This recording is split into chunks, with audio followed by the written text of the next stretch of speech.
ನಮಸ್ಕಾರ ಸ್ನೇಹಿತರೆ, ಜ್ಞಾನಸ್ವರೂಪಿ ಕನ್ನಡಕ್ಕೆ ನಿಮ್ಮೆಲ್ಲರಿಗೆ ಸ್ವಾಗತ.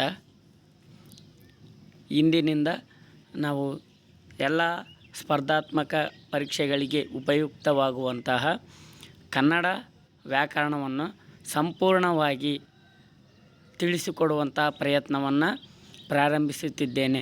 ಇದು ಮೊದಲನೇ ತರಗತಿಯಾಗಿದ್ದು, ಕನ್ನಡ ವ್ಯಾಕರಣದಲ್ಲಿ ವರ್ಣಮಾಲೆಗಳಿಂದ ನಾವು ಕನ್ನಡ ವ್ಯಾಕರಣವನ್ನು ಪ್ರಾರಂಭ ಮಾಡ್ತೀವಿ.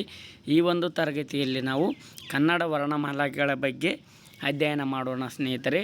ಈ ಕನ್ನಡ ವರ್ಣಮಾಲೆಗಳ ಬಗ್ಗೆ ಕನ್ನಡದ ಉಪಲಬ್ಧವಿರುವಂತಹ ಮೊಟ್ಟ ಮೊದಲ ವ್ಯಾಕರಣ ಗ್ರಂಥ ಯಾವುದಂತಂದರೆ ಅದು ಕೆ.ಸಿ. ರಾಜನ ಶಬ್ದಮಣಿ ದರ್ಪಣ ಅಂತೇಳಿ ಕರಿತೀವಿ.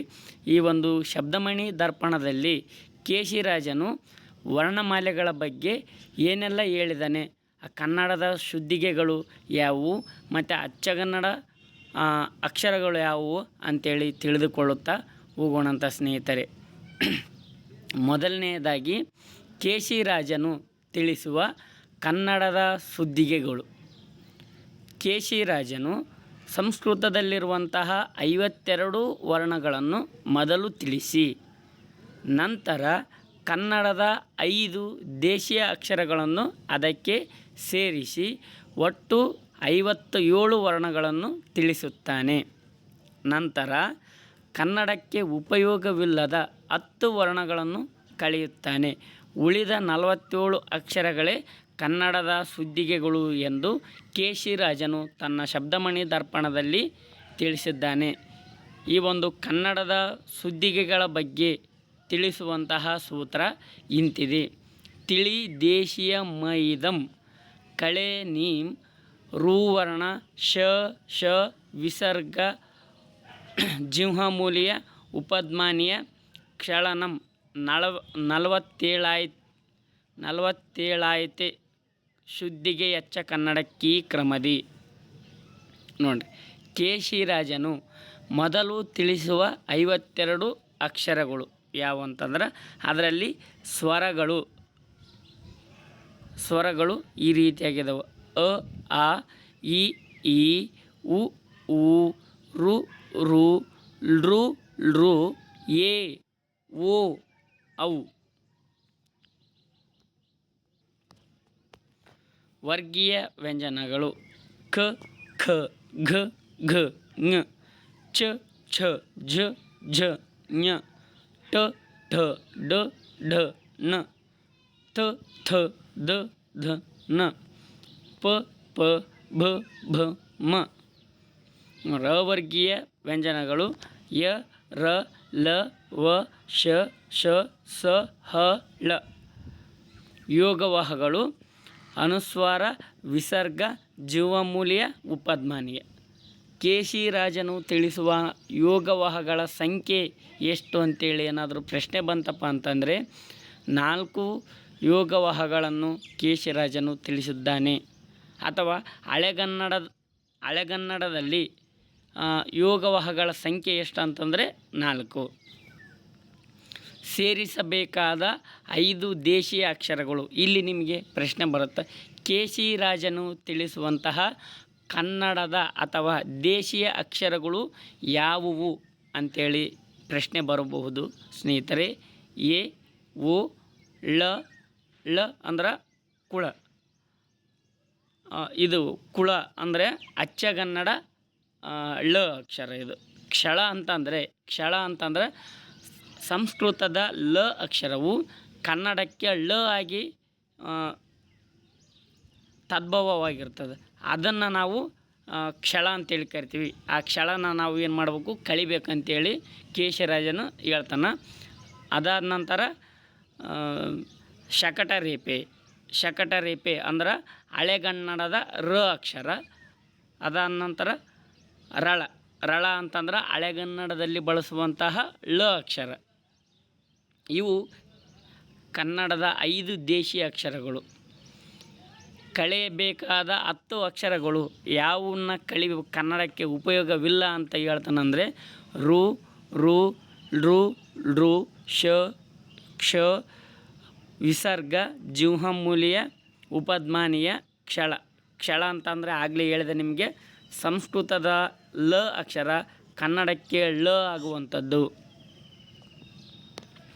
ಆದರೆ ಆಧುನಿಕ ಭಾಷಾ ವಿಜ್ಞಾನಿಗಳು ಕೇಶಿರಾಜನು ಹೇಳಿರುವ 47 ಶುದ್ಧಿಗೆಗಳಲ್ಲಿ ಇನ್ನೂ ಕೆಲವು ವರ್ಣಗಳನ್ನು ಕಡಿಮೆ ಮಾಡಬಹುದು, ಅಂದರೆ 15 ಅಕ್ಷರಗಳನ್ನು ಇನ್ನೂ ಕಡಿಮೆ ಮಾಡಬಹುದು ಅಂಥೇಳಿ ಹೇಳ್ತಾರೆ.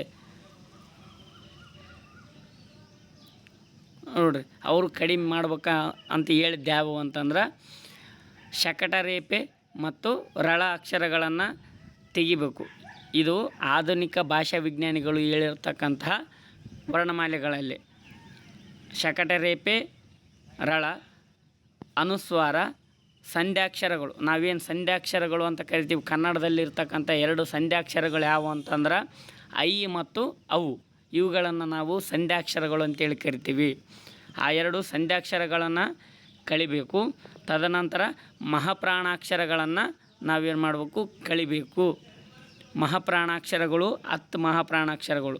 ಒಟ್ಟು ಕಡಿಮೆಗೊಳಿಸಬೇಕಾದ ಅಕ್ಷರಗಳು ಎಷ್ಟು ಅಂತಂದ್ರೆ 15 ಅಕ್ಷರಗಳನ್ನು ಕಡಿಮೆಗೊಳಿಸಿದಾಗ ಉಳಿದ ಒಟ್ಟು ಅಕ್ಷರಗಳೆಷ್ಟು 34 ಅಕ್ಷರಗಳು ನಮಗೇನಾಗ್ತವಪ್ಪ ಅಂತಂದರೆ ಉಳಿತವ ಅಂಥೇಳಿ ಯಾರು ಹೇಳ್ತಾರೆ, ಆಧುನಿಕ ಭಾಷಾ ವಿಜ್ಞಾನಿಗಳು ಹೇಳ್ತಾರೆ. ಆದರೆ ಸದ್ಯದ ಮಟ್ಟಿಗಂತೂ ಕನ್ನಡದ ವರ್ಣಮಾಲೆಯಲ್ಲಿರುವಂತಹ ವರ್ಣಗಳು ಎಷ್ಟಂತಂದ್ರೆ 49 ಅಂತಲೇ ಉತ್ತರಿಸಬೇಕಾಗುತ್ತದೆ ಸ್ನೇಹಿತರೆ.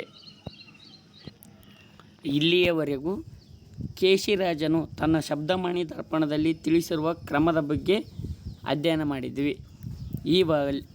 ಈಗ ಪ್ರಸ್ತುತ ಕನ್ನಡ ವರ್ಣಮಾಲೆಯಲ್ಲಿರ್ತಕ್ಕಂಥ ವರ್ಣಮಾಲೆಗಳ ಬಗ್ಗೆ ನಾವು ಅಧ್ಯಯನ ಮಾಡೋಣ ಸ್ನೇಹಿತರೆ. ಕನ್ನಡ ವರ್ಣಮಾಲೆಯಲ್ಲಿರ್ತಕ್ಕಂಥ ಒಟ್ಟು 49 ಅಕ್ಷರಗಳನ್ನು ನಾವು 3 ರೀತಿಯಾಗಿ ವರ್ಗೀಕರಣ ಮಾಡ್ತೀವಿ.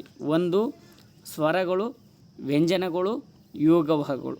ಸ್ವರಗಳ ಸಂಖ್ಯೆ ಎಷ್ಟು ಅಂದ್ರೆ 13, ವ್ಯಂಜನಗಳ ಸಂಖ್ಯೆ 34, ಯೋಗವಾಹಗಳು 2. ಅದರ ಕಂಪ್ಲೀಟ್ ಚಾರ್ಟು ಇಲ್ಲಿ ಇದೆ, ಡಿಸ್ಪ್ಲೇ ಆಗ್ತಾಯಿದೆ, ನೀವು ನೋಡ್ಬೋದು ಸ್ನೇಹಿತರೆ. ಅದ ನಂತರ ಸ್ವರಗಳು ಎಂದರೇನು? ಸ್ವರಗಳ ಅರ್ಥ: ಸ್ವತಂತ್ರವಾಗಿ ಉಚ್ಚಾರ ಮಾಡಲಾಗುವ ಅಕ್ಷರಗಳನ್ನು ನಾವು ಸ್ವರಗಳು ಅಂತೇಳಿ ಕರಿತೀವಿ. ಆ ಸ್ವರಗಳು ಯಾವುವು ಅಂತಂದ್ರೆ ಅ, ಆ, ಇ, ಈ, ಉ, ಊ, ರು, ಎ, ಐ, ಓ, ಔ. ಈ 13 ಸ್ವರಗಳನ್ನು ನಾವು ಮತ್ತೆ 3 ರೀತಿಯಲ್ಲಿ ವರ್ಗೀಕರಣ ಮಾಡ್ತೀವಿ. ಅದನ್ನು ನಾವು ರಸ್ವಸ್ವರ ಅಂತೇಳಿ ಕರಿತೀವಿ. ರಸ್ವಸ್ವರ, ದೀರ್ಘಸ್ವರ, ಪ್ಲುತಸ್ವರ. ಆ ರಸ್ವಸ್ವರ ಎಂದರೆ ಒಂದು ಮಾತ್ರೆಯ ಕಾಲದಲ್ಲಿ ಉಚ್ಚರಿಸುವ ಸ್ವರಗಳಿಗೆ ರಸ್ವಸ್ವರ ಎನ್ನುತ್ತಾರೆ. ನಿಮಗೆ ಮಾತ್ರೆ ಎಂದರೇನು ಅಂಥೇಳಿ ಬಹುಶಃ 2023ರಲ್ಲಿ ಒಂದು ಎಕ್ಸಾಮ್ನಲ್ಲಿ ಪ್ರಶ್ನೆ ಬಂದಿತ್ತು. ಮಾತ್ರೆ ಎಂದರೆ ಅಕ್ಷರಗಳನ್ನು ಉಚ್ಚರಿಸುವ ಕಾಲವನ್ನು ನಾವು ಮಾತ್ರೆ ಅಂತೇಳಿ ಕರಿತೀವಿ. ನೆನಪಿನಲ್ಲಿರಲಿ, ಪ್ರಶ್ನೆ ಇದು ಆಲ್ರೆಡಿ ಬಂದಿದೆ, ಹಾಗಾಗಿ ಹೇಳ್ತಾ ಇರೋದು. ಮಾತ್ರೆ ಎಂದರೆ ನಾವು ಗಣ ವಿಂಗಡಣೆ ಮಾಡುವಾಗ ಬಳಸ್ತೀವಲ್ಲ ಮಾತ್ರೆಗಳು, ಅದಲ್ಲ. ಅಕ್ಷರ ಉಚ್ಚಾರಣೆಯ ಕಾಲವನ್ನು ನಾವು ಮಾತ್ರೆ ಅಂತೇಳಿ ಕರಿತೀವಿ. ಒಂದು ಮಾತ್ರೆಯ ಕಾಲದಲ್ಲಿ ಉಚ್ಚರಿಸಲಾಗುವ ಸ್ವರಗಳಿಗೆ ರಸ್ವಸ್ವರ ಎನ್ನುತ್ತಾರೆ. ಅಂದರೆ ಒಂದು ಮಾತ್ರೆ ಅಂದರೆ ಎಷ್ಟು ಸಮಯ ಅಂತಂದರೆ, ಒಂದು ಅಕ್ಷರವನ್ನು ಉಚ್ಚಾರಣೆ ಮಾಡುವಾಗ ಮೊಟುಕಾಗಿಯೂ ಉಚ್ಚಾರಣೆ ಮಾಡಬಾರ್ದು, ದೀರ್ಘವಾಗಿಯೂ ಉಚ್ಚಾರಣೆ ಮಾಡಬಾರ್ದು. ಆ ಒಂದು ಅಕ್ಷರವನ್ನು ಸ್ಪಷ್ಟವಾಗಿ ಉಚ್ಚಾರಣೆ ಮಾಡೋಕ್ಕೆ ಎಷ್ಟು ಸಮಯ ಬೇಕಾಗುತ್ತದೆಯೋ ಅದನ್ನು ನಾವು ಒಂದು ಮಾತ್ರೆಯ ಕಾಲ ಅಂತೇಳಿ ಕರಿತೀವಿ ಸ್ನೇಹಿತರೆ. ಒಂದು ಮಾತ್ರೆಯ ಕಾಲದಲ್ಲಿ ಉಚ್ಚರಿಸಲಾಗುವ ಸ್ವರಗಳಿಗೆ ರಸ್ವಸ್ವರ ಎನ್ನುತ್ತಾರೆ. ಅ, ಇ, ಉ, ರು, ಎ, ಓ. ಒಟ್ಟು 6 ರಸ್ವಸ್ವರಗಳಿದಾವೆ. ತದನಂತರ ದೀರ್ಘಸ್ವರ. ದೀರ್ಘಸ್ವರ ಎಂದರೆ 2 ಮಾತ್ರೆಗಳ ಕಾಲದಲ್ಲಿ ಉಚ್ಚರಿಸಲ್ಪಡುವ ಸ್ವರಗಳನ್ನು ದೀರ್ಘಸ್ವರ ಎನ್ನುತ್ತಾರೆ. ಅಂದರೆ ಒಂದು ಮಾತ್ರೆಗಿಂತ ಸ್ವಲ್ಪ ಎಳೆದು ಉಚ್ಚಾರಣೆ ಮಾಡ್ತೀವಲ್ಲ, ಅದನ್ನು ನಾವು 2 ಮಾತ್ರೆಯ ಕಾಲ ಅಂತೇಳಿ ಕರಿತೀವಿ. ಅಂದರೆ ಅ, ಇದು ಒಂದು ಮಾತ್ರೆಯ ಕಾಲ. ಆ ಅಂತಂದರೆ ಸ್ವಲ್ಪ ಎಳೆದು ಉಚ್ಚಾರಣೆ ಮಾಡ್ತೀವಲ್ಲ, ಇದನ್ನು ನಾವು 2 ಮಾತ್ರೆಯ ಕಾಲ ಅಂತೇಳಿ ಕರಿತೀವಿ. ಆ, ಈ, ಉ, ಎ, ಐ, ಓ, ಔ ಒಟ್ಟು 7 ದೀರ್ಘ ಸ್ವರಗಳು ಕನ್ನಡದಲ್ಲಿವೆ. ಇನ್ನೊಂದು ಪ್ಲುತಸ್ವರ. ಪ್ಲುತಸ್ವರ ಅಂತಂದರೆ 3 ಮಾತ್ರೆಗಳ ಕಾಲದಲ್ಲಿ ಉಚ್ಚರಿಸಲ್ಪಡುವ ಸ್ವರಗಳೆಲ್ಲವೂ ಸಹಿತ ಪ್ಲುತಸ್ವರ ಎನ್ನುತ್ತಾರೆ. ಈ ಪ್ಲುತಸ್ವರ ಅಂತಂದರೆ, ಪ್ಲುತಸ್ವರ ಅನ್ನುವಂಥದ್ದು ಸಪ್ರೇಟಾಗಿ ಕನ್ನಡದಲ್ಲಿ ಲಭ್ಯವಿಲ್ಲ. ಆದರೆ ಈ ದೀರ್ಘ ಸ್ವರಗಳನ್ನೇ ಇನ್ನೂ ಎಳೆದು ಉಚ್ಚಾರಣೆ ಮಾಡುವಂತಹ ಒಂದು ಕ್ರಮವನ್ನು ನಾವು 3 ಮಾತ್ರೆಯ ಕಾಲ ಅಂತೇಳಿ ಕರಿತೀವಿ. ಅಮ್ಮ, ದೇವರೇ, ಅಯ್ಯೋ, ಸ್ವಲ್ಪ ಎಳೆದು ಉಚ್ಚಾರಣೆ ಮಾಡ್ತೀವಲ್ಲ, ದೀರ್ಘ ಸ್ವರಗಳನ್ನೇ ಇನ್ನೂ ಹೆಚ್ಚು ಎಳೆದು ಉಚ್ಚಾರಣೆ ಮಾಡುವಂಥದ್ದನ್ನ ನಾವು 3 ಮಾತ್ರೆಯ ಕಾಲ ಅಥವಾ ಪ್ಲುತಸ್ವರ ಅಂತೇಳಿ ಕರಿತೀವಿ ಸ್ನೇಹಿತರೆ. ಪ್ಲುತಸ್ವರಗಳನ್ನು ಎಸ್ ಚಿಹ್ನೆಯಿಂದ ಗುರುತಿಸಿರುತ್ತಾರೆ. ಎಸ್ ಚಿಹ್ನೆ ಐತಂದ್ರೆ ಅದು ಪ್ಲುತಸ್ವರ ಅನ್ನುವಂಥ ಐಡಿಯಾ ನಿಮಗೆ ಬರಬೇಕಾಗುತ್ತದೆ ಸ್ನೇಹಿತರೆ. ನಂತರದಲ್ಲಿ ವ್ಯಂಜನಗಳು. ವ್ಯಂಜನಗಳ ಅರ್ಥ: ಸ್ವರಗಳ ಸಹಾಯದಿಂದ ಮಾತ್ರ ಉಚ್ಚಾರ ಮಾಡಲಾಗುವ ಅಕ್ಷರಗಳನ್ನು ವ್ಯಂಜನಗಳೆಂದು ಕರೆಯುತ್ತೇವೆ. ಇತ್ತೀಚೆಗೆ ಏನು BMTC ಕಂಡಕ್ಟರ್ ಎಕ್ಸಾಮ್ ಏನು ನಡೀತಲ್ಲ, ಆ ಒಂದು BMTC KSRTC ಕಂಡಕ್ಟರ್ ಪರೀಕ್ಷೆಯಲ್ಲಿ KEದರು ಇದೇ ಪ್ರಶ್ನೆಯನ್ನು ಕೇಳಿದರೆ ಸ್ನೇಹಿತರೆ. ಸ್ವರಗಳ ಸಹಾಯದಿಂದ ಮಾತ್ರ ಉಚ್ಚಾರಣೆ ಮಾಡುವಂತಹ ಅಕ್ಷರಗಳನ್ನು ಏನೆಂದು ಕರೆಯುತ್ತೇವೆ ಅಂತೇಳಿ ಕೇಳಿದ್ರೆ ಅದು ವ್ಯಂಜನಗಳು. ಸ್ವರಗಳ ಸಹಾಯ ಇದ್ದರೆ ಮಾತ್ರ ಉಚ್ಚಾರಣೆ ಮಾಡಲು ಬರುತ್ತದೆ. ಆದರೆ ಸ್ವರಗಳ ಸಹಾಯವಿಲ್ಲದೆ ಉಚ್ಚಾರಣೆ ಮಾಡಲು ಬಾರದೇ ಇರತಕ್ಕಂತಹ ಅಕ್ಷರಗಳನ್ನು ನಾವು ವ್ಯಂಜನಗಳು ಅಂತೇಳಿ ಕರಿತೀವಿ. ಕ, ಅಧಿಕ, ಅ, ಕ ಅಂದ್ರೆ ಗುಣಿತಾಕ್ಷರಗಳನ್ನು ಮಾತ್ರ ನಾವು ಉಚ್ಚಾರಣೆ ಮಾಡೋಕ್ಕೆ ಸಾಧ್ಯ. ವ್ಯಂಜನದ ಪ್ರಕಾರಗಳು.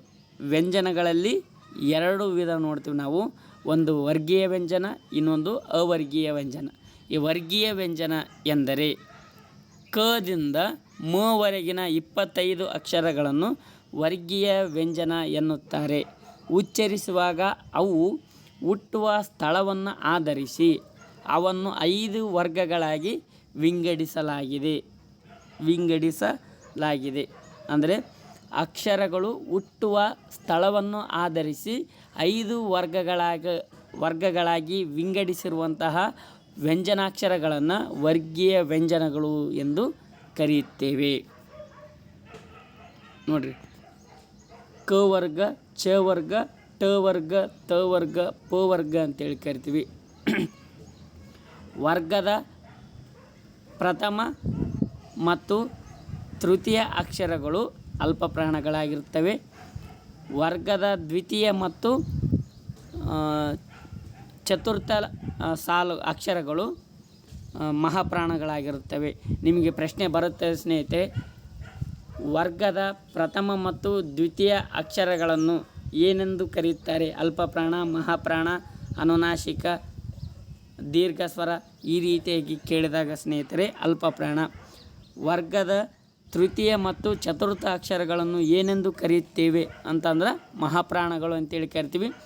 ಪ್ರತಿ ವರ್ಗದ 5ನೇ ಅಕ್ಷರಗಳನ್ನು ನಾವು ಏನೆಂದು ಕರೆಯುತ್ತೇವೆ ಅಂತಂದ್ರೆ ಅನುನಾಸಿಕಗಳು ಅಂತೇಳಿ ಕರಿತೀವಿ. ಅದರ ಬಗ್ಗೆ ಡೀಟೇಲಾಗಿ ನೋಡ್ತಾ ಹೋಗೋಣಂತ ಸ್ನೇಹಿತರೆ. ನೋಡಿರಿ, ಈ 25 ಅಕ್ಷರಗಳನ್ನು 3 ರೀತಿಯಾಗಿ ಉಚ್ಚರಿಸುತ್ತೇವೆ. ಒಂದು ಅಲ್ಪ ಪ್ರಾಣ.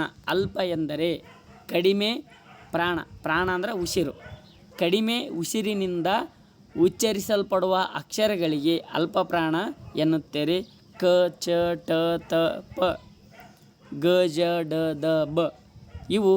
ಇವು 10 ಅಕ್ಷರಗಳನ್ನು ನಾವು ಅಲ್ಪ ಪ್ರಾಣಗಳು ಅಂತೇಳಿ ಕರಿತೀವಿ. ನೆಕ್ಸ್ಟು ಮಹಾಪ್ರಾಣಗಳು. ಹೆಚ್ಚು ಉಸಿರಿನಿಂದ ಉಚ್ಚರಿಸಲ್ಪಡುವ ಅಕ್ಷರಗಳಿಗೆ ಮಹಾಪ್ರಾಣ ಎನ್ನುತ್ತೇವೆ. ಕ, ಚ, ಟ, ತ, ಪ, ಘ, ಜ, ಡ, ದ, ಬ. ಇವು 10 ಅಕ್ಷರಗಳನ್ನು ಮಹಾಪ್ರಾಣಗಳು ಅಂತೇಳಿ ಕರೆಯುತ್ತೇವೆ ಸ್ನೇಹಿತರೆ. ಅಲ್ಪ ಪ್ರಾಣಗಳು ಯಾವಾಗಲೂ ವರ್ಗದ ಪ್ರಥಮ ಮತ್ತು ತೃತೀಯ ಅಕ್ಷರಗಳನ್ನು ನಾವು ಅಲ್ಪ ಪ್ರಾಣಗಳಂತೇಳಿ ಕರಿತೀವಿ. ವರ್ಗೀಯ ವ್ಯಂಜನದ ದ್ವಿತೀಯ ಮತ್ತು ತೃತೀಯ ಅಕ್ಷರಗಳನ್ನು ನಾವು ದ್ವಿತೀಯ ಮತ್ತು ಚತುರ್ಥ ಅಕ್ಷರಗಳನ್ನು ಮಹಾಪ್ರಾಣಗಳು ಅಂತೇಳಿ ಕರಿತೀವಿ. ಮೂರನೇದ್ದು ಅನುನಾಸಿಕಗಳು. ಮೂಗಿನ ಸಹಾಯದಿಂದ ಉಚ್ಚರಿಸಲ್ಪಡುವ ಅಕ್ಷರಗಳಿಗೆ ಅನುನಾಸಿಕಗಳು ಎನ್ನುತ್ತಾರೆ. ಇದು ಮೂಗಿನ ಸಹಾಯದಿಂದ ಉಚ್ಚರಿಸಲ್ಪಡುವ ಅಕ್ಷರಗಳಿಗೆ ಏನೆಂದು ಕರೆಯುತ್ತಾರೆ ಅಂದರೆ ಅನುನಾಸಿಕಗಳು. ವರ್ಗದ 5ನೇ ಅಕ್ಷರಗಳನ್ನು ಏನಂತ ಕರಿತೀವಿ ಅಂತಂದರೂ ಸಹಿತ ಅನುನಾಸಿಕಗಳು ಅಂತಲೇ ಕರೀತೀವಿ ಸ್ನೇಹಿತರೆ.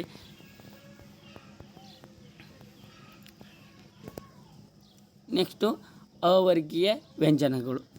ಅವರ್ಗೀಯ ವ್ಯಂಜನ ಅಂದರೆ ಯಾವ ವರ್ಗಕ್ಕೂ ಸೇರದ ಪ್ರತ್ಯೇಕವಾಗಿರುವ 9 ಅಕ್ಷರಗಳನ್ನು ಅವರ್ಗೀಯ ವ್ಯಂಜನ ಎನ್ನುತ್ತಾರೆ. ಯ ರ ಲ ವ ಶ ಶ ಸ ಹ ಳ ಈ 9 ಅಕ್ಷರಗಳನ್ನು ನಾವು ಅವರ್ಗೀಯ ವ್ಯಂಜನಗಳು ಎಂದು ಕರೆಯುತ್ತೇವೆ. ನೆಕ್ಸ್ಟ್ ಕೊನೆಯದಾಗಿ ಯೋಗವಾಹಗಳು. ಯೋಗ ಎಂದರೆ ಕೂಡು, ವಹ ಎಂದರೆ ಹೋಗುವ ಎಂದರ್ಥ. ಅಂದರೆ ಯೋಗವಹ ಎಂದರೆ ಕೂಡಿ ಹೋಗು ಅಥವಾ ಸಂಬಂಧ ಒಂದು, ಕೂಡಿಕೊಂಡಿರು ಎನ್ನುವಂತಹ ಅರ್ಥವನ್ನು ಕೊಡುತ್ತದೆ ಸ್ನೇಹಿತರೆ. ಅಂದರೆ ಬೇರೆ ಅಕ್ಷರಗಳ ಸಂಬಂಧ ಪಡೆದಾಗ ಮಾತ್ರ ಉಚ್ಚರಿಸುವ ಅಕ್ಷರಕ್ಕೆ ಯೋಗವಾಹ ಎಂದು ಕರೆಯುತ್ತೇವೆ. ಇದರ ಮೇಲೆ ಪ್ರಶ್ನೆ ಸ್ವಲ್ಪ ಡಿಫಿಕಲ್ಟ್, ಅಂದರೆ ಏನು ಕರಿತೀವಿ ನಾವು ಅಪ್ಲೈಡ್ ಮಾಡಿ ಕೇಳ್ತಾರೆ ಸ್ನೇಹಿತರೆ.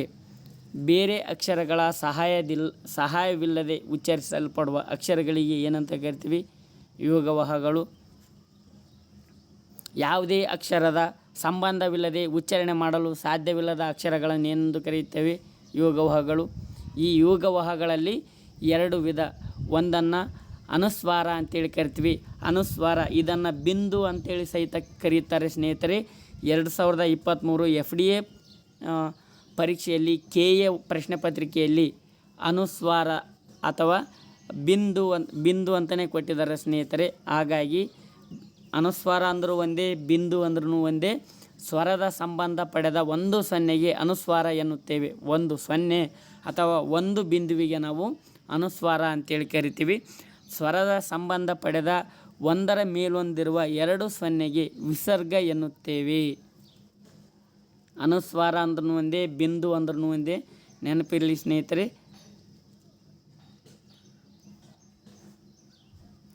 ಇಷ್ಟು ಕನ್ನಡ ವರ್ಣಮಾಲೆಯ ಬಗ್ಗೆ ತರಗತಿಯಾಗಿತ್ತು. ಇಲ್ಲಿವರೆಗೂ ನೆನಪಿಡಬೇಕಾದಂಥ ಅಂಶಗಳು: ಕನ್ನಡ ವರ್ಣಮಾಲೆಯಲ್ಲಿರುವಂಥ ಒಟ್ಟು ಮೂಲಾಕ್ಷರಗಳು 49, ಒಟ್ಟು ಸ್ವರಾಕ್ಷರಗಳು 13, ಹ್ರಸ್ವ ಸ್ವರಗಳು 6, ದೀರ್ಘ ಸ್ವರಗಳು 7, ಒಟ್ಟು ವ್ಯಂಜನಾಕ್ಷರಗಳು 34, ವರ್ಗೀಯ ವ್ಯಂಜನಗಳು 25, ಅವರ್ಗೀಯ ವ್ಯಂಜನಗಳು 9, ಅಲ್ಪಪ್ರಾಣಗಳು 10, ಮಹಾಪ್ರಾಣಗಳು 10, ಅನುನಾಸಿಕಗಳು 5, ಒಟ್ಟು ಯೋಗವಾಹಗಳು 2, ಅನುಸ್ವಾರ 1, ವಿಸರ್ಗ 1. ಕೇಶಿರಾಜನು ತಿಳಿಸಿರುವಂಥ ಕನ್ನಡದ ಸುದ್ದಿಗೆಗಳು 47. ಕೇಶಿರಾಜನು ತಿಳಿಸಿರ್ತಕ್ಕಂತಹ ದೇಶೀಯ ಅಕ್ಷರಗಳು 5: ಎ, ಓ, ಶಕಟರೇಪೆ, ರಳ.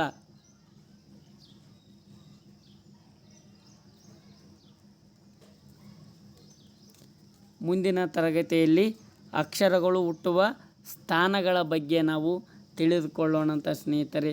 ಇಲ್ಲಿವರೆಗೂ ತರಗತಿಯನ್ನು ವೀಕ್ಷಿಸಿದ್ದಕ್ಕಾಗಿ ಧನ್ಯವಾದಗಳು.